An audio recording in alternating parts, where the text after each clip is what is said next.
എന്തുകൊണ്ടാണ് ഇത് പറയുന്നത്? മക്കയിലെ മുശ്രിക്കുകളും മുജാഹിദുകളും ഒരുപോലെയാണ് എന്ന് പറയാനുള്ള കാരണം മുജാഹിദുകൾ അള്ളാഹുവിന് കൈയുണ്ടെന്ന് പറഞ്ഞു എന്നതാണ്. മുജാഹിദുകൾ പറഞ്ഞു അള്ളാഹുവിന് കൈയുണ്ട്, ഇപ്പോഴും പറഞ്ഞുകൊണ്ടിരിക്കുന്നു അള്ളാഹുവിന് കൈയുണ്ട്, രണ്ടും യമീനാണ് എന്ന് മുജാഹിദുകൾ പറയുന്നു. അത് മുജാഹിദുകൾ ഉണ്ടാക്കിയ ഒരു വാദമാണോ? അല്ലാഹു സുബ്ഹാനഹു വ തആല അവന്റെ ഖുർആനിൽ പറഞ്ഞു ബൽ യദാഹു മബ്സൂതതാനി, അള്ളാഹുവിന്റെ രണ്ട് കൈകളും വിശാലമാണ് എന്ന്. അല്ലാഹു സുബ്ഹാനഹു വ തആല ഇബ്ലീസിനോട് ചോദിച്ച ഒരു ചോദ്യമുണ്ട്. ഖാല യാ ഇബ്ലീസു മാ മനഅക അൻ തസ്ജുദ ലിമാ ഖലഖതു ബിയദയ്യ, ഞാൻ എൻ്റെ രണ്ട് കൈ കൊണ്ട് സൃഷ്ടിച്ചതിനെ നീ എന്തുകൊണ്ട് സുജൂദ് ചെയ്തില്ല എന്ന് അല്ലാഹു ചോദിച്ച ചോദ്യം വിശുദ്ധ ഖുർആൻ പഠിപ്പിച്ചു തരുന്നുണ്ട്. അതേപോലെ ഹദീസുകളിലും അല്ലാഹുവിന്റെ റസൂൽ പഠിപ്പിച്ചു തന്ന പ്രാർത്ഥനകളിലും അല്ലാഹുവിന്റെ കൈയുമായി ബന്ധപ്പെട്ട പരാമർശങ്ങൾ എമ്പാടും നമുക്ക് കാണാൻ കഴിയും. മുജാഹിദുകൾ പറയുന്നു ഖുർആനിന്റെയും സുന്നത്തിന്റെയും സലഫുകളുടെ വീക്ഷണങ്ങളുടെയും അടിസ്ഥാനത്തിൽ അള്ളാഹുവിന് കൈയുണ്ട് എന്ന് വിശ്വസിക്കണം.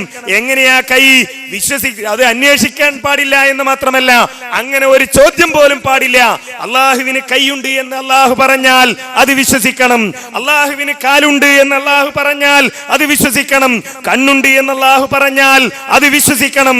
അതിനപ്പുറത്ത് അപ്പൊ കണ്ണുണ്ടെങ്കിൽ തല വേണ്ടേ, തലയുണ്ടാകണമെങ്കിൽ തലയോട്ടി വേണ്ടേ എന്ന് ആലോചിക്കാൻ ഒരു മുസ്ലിമിന് പാടില്ല. കൈയുണ്ട്, ആ കൈയുണ്ട് എന്ന് അള്ളാഹു പറയുന്നു, അതുകൊണ്ട് അത് അംഗീകരിക്കുന്നു. കണങ്കാലുണ്ട് എന്ന് അള്ളാഹു പറഞ്ഞു, ഖുർആനിലൂടെ പഠിപ്പിച്ചു, അത് അംഗീകരിക്കുന്നു. അള്ളാഹുവിന്റെ ഖദമിനെ പറ്റി ഖുർആനിൽ ഹദീസുകളിലുണ്ട്, അതുകൊണ്ട് അത് അംഗീകരിക്കുന്നു. അങ്ങനെയല്ലാതെ ഇത് സ്വന്തമായി വ്യാഖ്യാനിക്കാനും വിശദീകരിക്കാനും പാടില്ല എന്നാണ് മുജാഹിദുകൾ പറയുന്നത്. എന്താണോ അള്ളാഹു പറഞ്ഞത്, എന്താണോ റസൂൽ മനസ്സിലാക്കിയത്, എന്താണോ സഹാബത്ത് പഠിച്ചത്, അത് നമ്മൾ മനസ്സിലാക്കണം. അത് പറഞ്ഞപ്പോഴാണ് എന്ത് പറഞ്ഞത്? മുജാഹിദീങ്ങളും മക്കത്തെ മുശ്രിക്കുകളും ഒരുപോലെയാണ്, മുജാഹിദുകളും മക്കത്തെ മുശ്രിക്കുകളും ഒരുപോലെയാണ് എന്ന് പറഞ്ഞ അദ്ദേഹം ഈ വിഷയത്തിലുള്ള പണ്ഡിതന്മാരുടെ വീക്ഷണം കൂടി പറയുന്നുണ്ട്. അതുകൂടി നമ്മളൊന്ന് ശ്രദ്ധിച്ചു നോക്കുക. അപ്പൊ ആ വിഷയത്തിൽ മുതശാബിഹായ ആയത്തുകളുടെ വിഷയത്തിൽ എന്താണ് സലഫു സ്വാലിഹീങ്ങളുടെയും ഖലഫു സ്വാലിഹീങ്ങളുടെയും ഈ വിഷയത്തിലെ നിലപാട് എന്ന് വളരെ വ്യക്തമായി മനസ്സിലാക്കേണ്ടതുണ്ട്. അത് നിങ്ങൾ മനസ്സിലാക്കിയിട്ടില്ല. അള്ളാഹുവിന്റെ ഇത്തരം മുതശാബിഹായ ആയത്തുകൾ, ഈ ആയത്തുകളെ സംബന്ധിച്ചു വന്ന ഭാഗങ്ങൾ വ്യാഖ്യാനിക്കാതെ വിശദീകരിക്കാതെ അതുകൊണ്ടുള്ള ഉദ്ദേശം എന്താണ് എന്ന് അള്ളാഹുവിനെ അറിയുകയുള്ളൂ എന്ന് വെക്കുന്ന ആ തഫ്വീമിന്റെ, അള്ളാഹുവിനെ ഏൽപ്പിച്ചു കൊടുക്കുന്നതിന്റെ ആ ഒരു രൂപമാണ് സലഫു സാലിഹീങ്ങളായ പണ്ഡിതന്മാർ നമുക്ക് മുന്നിൽ പഠിപ്പിച്ചിട്ടുള്ളത്. എന്നാൽ പിൽക്കാലക്കാരായ ആളുകൾ അവര് അള്ളാഹുവിന്റെ ഖുർആനിലെ മുതശാബിഹായ ആയത്തുകളിലെ ഇത്തരം ഭാഗങ്ങൾ എടുത്തുദ്ധരിച്ചുകൊണ്ട് അള്ളാഹുവിനെ യോജിക്കാത്ത രൂപത്തിൽ ന്യൂനതകൾ അള്ളാഹുവിനെ സംബന്ധിച്ച് ചേർത്ത് പറയേണ്ടുന്ന വിധത്തിലേക്ക് സമുദായത്തെ എത്തിക്കുന്ന വ്യാഖ്യാനങ്ങളിലേക്ക് വന്നപ്പോൾ ഖലഫു സ്വാലിഹീങ്ങളായ പണ്ഡിതന്മാർ അതിന് അനുയോജ്യമായ അർത്ഥങ്ങൾ, അനുയോജ്യമായ അള്ളാഹുവിന്റെ ന്യൂനതയോട് അള്ളാഹുവിലേക്ക് ഒരിക്കലും ന്യൂനതകൾ ചേർത്ത് പറയാത്ത രൂപത്തിൽ അനുയോജ്യമായ അള്ളാഹുവിന്റെ ഖുദ്റത്തുകൾ വെളിപ്പെടുത്തുന്ന അർത്ഥങ്ങൾ, ആ അർത്ഥങ്ങൾ നൽകുക എന്നത് ഖലഫു സ്വാലിഹീങ്ങൾ പിൽക്കാലത്ത് വന്ന പണ്ഡിതന്മാർ അവർ സ്വീകരിച്ച നടപടിയാണ്. ഖുർആനിലെ വജ്ഹി എന്ന പദം സഹാബത്തെ എങ്ങനെ മനസ്സിലാക്കിയോ അതുപോലെ നമ്മൾ മനസ്സിലാക്കണം. നമ്മൾ അത് വ്യാഖ്യാനിക്കുകയും വിശദീകരിക്കുകയും വേണ്ട. ഇത് മുജാഹിദുകൾ പുതുതായി പറഞ്ഞതാണോ? മക്കയിലെ മുശ്രിക്കുകളും അതേപോലെ മുജാഹിദുകളും ഈ വിഷയത്തിൽ സമമാണ് എന്ന് പറയുന്നവർ ഹിജ്റ 360 മരണപ്പെട്ട ഇമാം ആബ്ജിരിയെ പറ്റി എന്ത് പറയും? അദ്ദേഹം തന്റെ ശരിയ എന്ന ഗ്രന്ഥത്തിൽ രേഖപ്പെടുത്തുന്നു. എന്താണ് അദ്ദേഹം പറയുന്നത്? അൽ ഈമാനു ബി അന്നല്ലാഹ അസ്സ വജല്ല ഖലഖ ആദമ അലൈഹിസ്സലാം ബിയദിഹി, അല്ലാഹു ആദം നബിയെ തന്റെ കൈകൊണ്ട് സൃഷ്ടിച്ചു. അതേപോലെ തന്നെ തൗറാത്ത് മൂസാ നബിക്ക് കൈകൊണ്ട് എഴുതി കൊടുത്തു. അതേപോലെ തന്നെ വഖലഖ ജന്നത അദിൻ ബിയദിഹി, ജന്നത അദിൻ തന്റെ കൈകൊണ്ട് സൃഷ്ടിച്ചു എന്നൊക്കെ അദ്ദേഹം പറയുന്നു. മാത്രമല്ല അദ്ദേഹം മറ്റൊരു തലവാചകം കൊടുക്കുന്നത് ഇങ്ങനെയാണ്: അല്ലാഹു അൽ ഈമാനു ബി അന്ന ലില്ലാഹി അസ്സ വജല്ല യദൈൻ, അല്ലാഹുവിന് രണ്ട് കൈകളുണ്ട്. വകിൽതാ യദൈഹി യമീൻ, അല്ലാഹുവിന്റെ രണ്ട് കൈകളും യമീനാണ് എന്ന് തന്റെ അശ്ശരിയ എന്ന ഗ്രന്ഥത്തിൽ ഹിജ്റ 360 മരണപ്പെട്ട ഇമാം ആജിരി രേഖപ്പെടുത്തുന്നു. ഇദ്ദേഹത്തെ പറ്റി എന്ത് പറയും? മക്കയിലെ മുശ്രിക്കുകൾക്ക് സമമാണ് എന്ന് പറയാൻ പറ്റുമോ? ഇനി ചിലപ്പോ ഈ അബൂബക്കർ ലാജിരി റഹ്മഹുല്ലയെ ആളുകൾക്ക് പരിചയം ഉണ്ടായിക്കൊള്ളുന്നില്ല. ഇനി പരിചയമുള്ള ഒരു പണ്ഡിതനെ പരിചയപ്പെടുത്താൻ നമുക്ക്. എന്താണ് അദ്ദേഹം പറയുന്നത്? അദ്ദേഹം എന്താ പറയുന്നത്? ലഹു യദാനി, അള്ളാഹുവിന് 2 കൈകളുണ്ട്. വകിൽതാ യദൈഹി യമീൻ, ആ 2 കൈകളും യമീനാകുന്നു. ഖാല ജല്ല വഅല വസ്സമാവാതു മത്വിയാത്തുൻ ബിയമീനിഹി, തന്റെ കൈകളിൽ യമീനിൽ ആകാശങ്ങൾ ചുരുട്ടപ്പെട്ട നിലയിൽ ഉണ്ടാകുമെന്ന് അല്ലാഹു പറഞ്ഞിട്ടുണ്ട് എന്ന ഹദീസ് ഉദ്ധരിച്ചുകൊണ്ട് ഈ പണ്ഡിതൻ പറയാണ്, റുവിയാൻ നാഫിൻ അൻ ഇബ്നു ഉമറ റളിയല്ലാഹു അൻഹുമാ അന്നഹു ഖാൽ, ഇബ്നു ഉമർ റളിയല്ലാഹു അൻഹുമയിൽ നിന്ന് ധരിക്കപ്പെടുന്നു, ഖറഅ റസൂലുള്ളാഹി സ്വല്ലല്ലാഹു അലൈഹി വസല്ലം അലൽ മിമ്പർ, നബി സ്വല്ലല്ലാഹു അലൈഹി വസല്ലം ഈ ആയത്ത് മിമ്പറിൽ ഓതി. വഖാല, എന്നിട്ട് അല്ലാഹുവിന്റെ റസൂൽ പറഞ്ഞു, തകൂനു ഫീ യമീനിഹി, ആകാശങ്ങൾ അല്ലാഹുവിന്റെ വലത് കൈയിലാകും, യമീനിലാകും.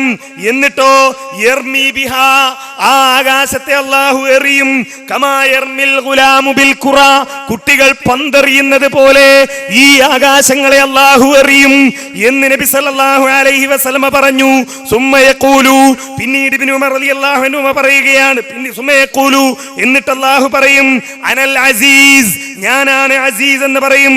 ഖാല, എന്നിട്ട് ഇബ്നു ഉമർ റളിയല്ലാഹു അൻഹു പറയുന്നു, ഫലഖദ് റഅയ്തു റസൂലുള്ളാഹി സ്വല്ലല്ലാഹു അലൈഹി വസല്ലം, ഇത് പറഞ്ഞപ്പോൾ നബി സല്ലല്ലാഹു അലൈഹി വസല്ലമയെ ഞാൻ കണ്ടു. എങ്ങനെ കണ്ടു? യതഹറകു അലൽ മിമ്പരി, മിമ്പറിന്റെ മുകളിൽ ഇളകുന്നതായി ഞാൻ കണ്ടു. ഹത്താ യസ്കാദ യസ്കുത, അല്ലാഹുവിന്റെ റസൂല് വീഴാൻ പോകുന്നത് പോലെ എറിഞ്ഞു കാണിച്ചു തന്നു. മിമ്പർ കുലുങ്ങി, റസൂല് വീഴാൻ പോയി. ന്യൂനതയില്ലാത്ത രൂപത്തില് അല്ല റസൂല് വിശദീകരിച്ചത്. ന്യൂനത ഉണ്ട് നിങ്ങൾ വിചാരിക്കുന്നതാണ്, ന്യൂനത ഇതിനില്ല. കൈ എന്ന് പറയുമ്പോഴേക്ക് ന്യൂനതയുണ്ട് എന്ന് വിചാരിക്കുകയാണ് ചിലർ. അള്ളാഹുവിന്റെ റസൂലിന് അങ്ങനെ ഒരു ബോധമുണ്ടായില്ല. അള്ളാഹുവിന്റെ റസൂല് മിമ്പറിൽ നിന്ന് എറിഞ്ഞു കാണിച്ചു കൊടുത്തു. ഇനിയോ വീണ്ടും ഇദ്ദേഹം തുടരുന്നു, വഖലഖ ആദം അലൈഹിസ്സലാം ബിയദിഹി അലാ സൂറത്തിഹി, അല്ലാഹു സുബ്ഹാനഹു വ തആല ആദമിനെ തന്റെ രൂപത്തിൽ ഉണ്ടാക്കി. വഗറസ ജന്നത അദിൻ ബിയദിഹി, ജന്നത അദിൻ തന്റെ കൈകൊണ്ട് നട്ടു. വഗറസ ശജറത തൂബാ ബിയദിഹി, തൂബാ മരം തന്റെ കൈകൊണ്ട് നട്ടു എന്നൊക്കെ രേഖപ്പെടുത്തുന്നു. നേരത്തെ സഖാഫി പറഞ്ഞതനുസരിച്ച് ഇതെഴുതിയ പണ്ഡിതൻ മക്കാ മുശ്രിക്കുകൾക്ക് സമം അല്ലേ? തോടന്നൂർ മുഖാമുഖത്തിന്റെ നേട്ടം ഖുറാഫികളുടെ ചരിത്രത്തിൽ തങ്കലിപികളാൽ രേഖപ്പെടുത്തട്ടെ. ശൈഖ് മുഹീദ്ദീൻ അബ്ദുൽ ഖാദിർ ജീലാനി മക്കാ മുശ്രിക്കുകൾക്ക് സമമായ ആളാണ്. മുജാഹിദ് നേതാവ് ഉമർ മൗലവിന്റെ ബുക്കല്ല ഞാൻ വായിച്ചത്, ഇബ്നു തൈമിയയുടെ ബുക്കല്ല, മുഹമ്മദ് ബിൻ അബ്ദുൽ വഹാബിന്റെ ബുക്കല്ല. നേരെ മറിച്ച് കേരളത്തിലെ മുസ്ലിങ്ങൾ പലപ്പോഴായി വിളിച്ചു തേടിക്കൊണ്ടിരിക്കുന്ന ശൈഖ് മുഹീദ്ദീൻ അബ്ദുൽ ഖാദിർ ജീലാനിയാണ് തന്റെ അൽ ഗുനിയയിൽ രേഖപ്പെടുത്തുന്നത്. എന്താ രേഖപ്പെടുത്തിയത്? ഇങ്ങനെ അള്ളാഹുവിന് കൈയുണ്ട്, വകിൽതാ യദൈഹി യമീൻ, 2 കൈകളും യമീനാണ്. അള്ളാഹുവിന്റെ റസൂല് എറിഞ്ഞു കാണിച്ചു എന്ന ഹദീസ് വരെ അദ്ദേഹം ഉദ്ധരിച്ചു. സ്റ്റേജുമ്മ കയറി മുജാഹിദീങ്ങളെ മക്കാ മുശ്രിക്കാക്കാൻ നല്ല സുഖ. കാരണം എന്താ? കേൾക്കുന്ന ആളെ കൂട്ടത്തിൽ ചോദ്യം ചോദിക്കാൻ വന്ന 2 മുജാഹിദീങ്ങളല്ലേ ഉള്ളൂ, ബാക്കിയുള്ള ആളുകൾക്കൊക്കെ സന്തോഷം. പക്ഷേ ആലോചിക്കണം, കിതാബുകൾ വേറെ നാട്ടിലുണ്ട്. ഇത് ആലോചിക്കാതെ മറുപടി പറഞ്ഞാലുള്ള കുഴപ്പമാണ്. ഇനിയും എത്രയെത്ര പണ്ഡിതന്മാർ, എത്രയെത്ര പൂർവികന്മാരായ പണ്ഡിതന്മാർ, എത്രയെത്ര മുഫസ്സിറുകൾ കൈ എന്നാൽ കൈ എന്ന് മനസ്സിലാക്കിയാൽ മതി എന്ന് വിശദീകരിച്ചവരെമ്പാടുമുണ്ട്. എന്നിട്ടോ ഇത് മുജാഹിദികൾ പറഞ്ഞു, അള്ളാഹു അവന്റെ ഖുർആനിലും സുന്നത്തിലും ഉള്ളത്, അള്ളാഹു അവന്റെ ഖുർആനിലും നബി സല്ലല്ലാഹു അലൈഹി വസല്ലം അദ്ദേഹത്തിന്റെ സുന്നത്തിലും പഠിപ്പിച്ചത് നമ്മൾ സ്വീകരിക്കണം എന്ന് മുജാഹിദികൾ പറഞ്ഞപ്പോ എത്ര മോശമായ രീതിയിലാണ് ഒരു സാധാരണക്കാരൻ പോലും ചെയ്യാത്ത രൂപത്തിൽ സഖാഫി അതിനെ പുച്ഛിക്കുന്നത്. നിങ്ങളൊന്ന് കേട്ടു നോക്കൂ സഹോദരന്മാരെ.